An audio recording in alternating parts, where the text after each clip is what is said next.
नमस्कार विद्यार्थी मित्रों, हम पढ़ रहे हैं विभाजित स्तंभालेख। इससे पहले भी हमने बताया था। आज स्तंभालेख बना करके आपको बताएंगे। सवाल है तीसरा, इसका दूसरा आप करेंगे, तीसरा मैं कर दे रहा हूं, दूसरा आप कर लेंगे। निम्नलिखित सारणी में 4 गांवों के वर्ष 2016 और 17 में लगाए गए पौधों की संख्या दी गई। इस दी गई जानकारी का विभाजित स्तंभालेख बनाइए। कौन सा स्तंभालेख? विभाजित स्तंभालेख। विभाजित होना चाहिए, विभाजित।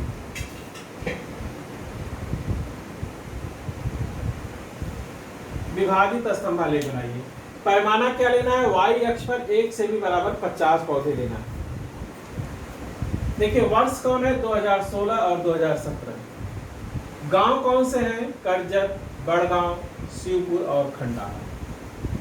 अब जो है 2016 में करजत में 150 पेड़ लगे, बड़गांव में 250, शिवपुर में 200 और खंडाला में 100। और 2017 में करजत में 200, बड़गांव में 300, शिवपुर में 250 और खंडाला में 150। इसका स्तंभालेख बनाना है, विभाजित स्तंभालेख। तो सबसे पहले इस दोनों को जोड़ देंगे। तो यहाँ हो जाएगा, इसको जोड़ेंगे, यहाँ लिखेंगे कुल।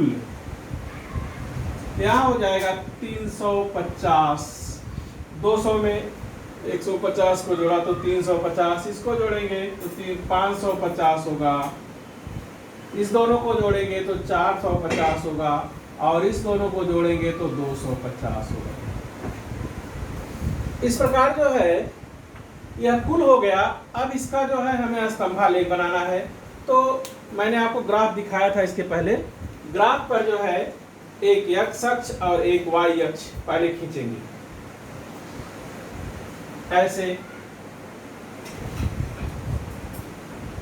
ऐसे जो है हम स्केल से इस पर फिसल रहा है तो मैं हाथ से खींच दे रहा हूँ।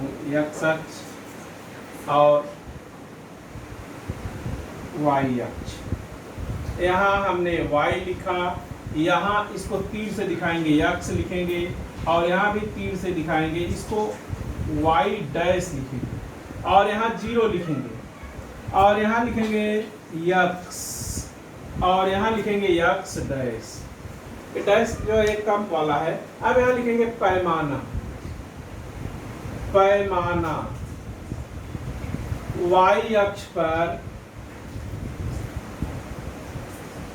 ग्राफ पर ही लिखेंगे, 1 सेमी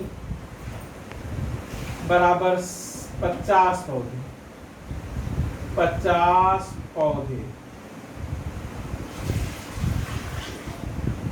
और अब हम जो है इस पर 1 सेमी में यहाँ लिखेंगे 50, यहाँ लिखेंगे 100, तीसरे सेमी पर जाएंगे तो लिखेंगे 150।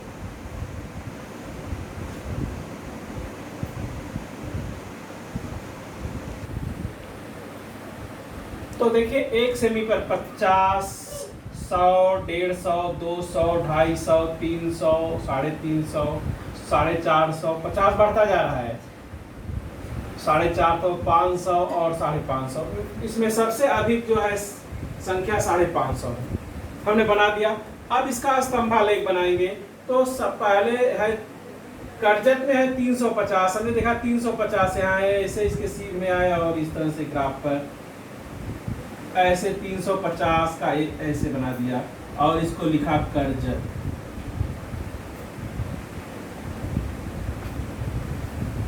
उसका दूसरा है बड़गांव। बड़गांव है पूरा 550, 1 सेंटीमीटर की दूरी छोड़ दिया और एक 550। ये देखिए 550 पर जो है तो 550 पर हमने यहाँ बना दिया। अब ये हो गया बड़गांव। बड़गांव। उसके बाद फिर आया 450। 450 के सीध में आए और 1 सेंटीमीटर छोड़ करके यहाँ से हमने इसको 450 का बनाया और ये हो गया शिवपुर। शिवपुर। और उसके बाद खंडाला का 250, 250 के सीध में ऐसे आएंगे। यहाँ ग्राफ पर जो है आपको आलेख पर लाइन रहेगी 250 के सीध में आए, इसके इसलिए नहीं लगा रहा हूँ कि मिट जाएगा अभी। तो ये हो गया खंडाला।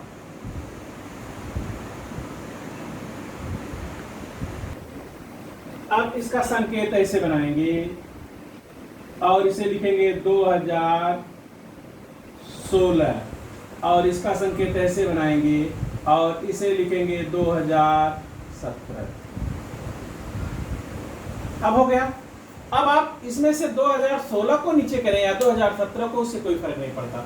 तो मैं देखिए 2016 को यहाँ 150, यहाँ से नीचे से हमने 150 लिया, 150 ले लिया, तो ये 150 जो है 2016 का,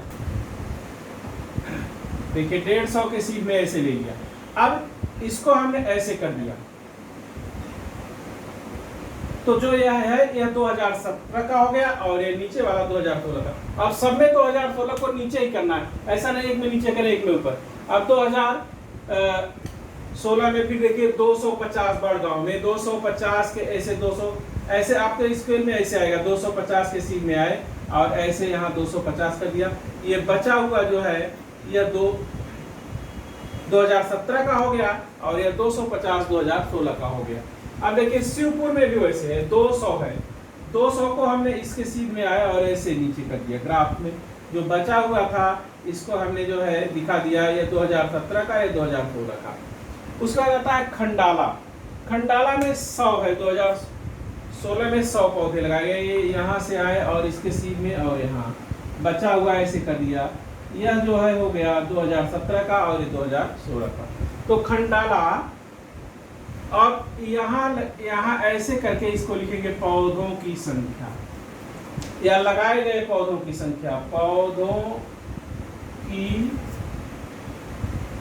संख्या या लगाए गए पौधों की संख्या, इसको लिखेंगे पौधों की संख्या। तो अब एक बार इसको फिर से कर लेंगे।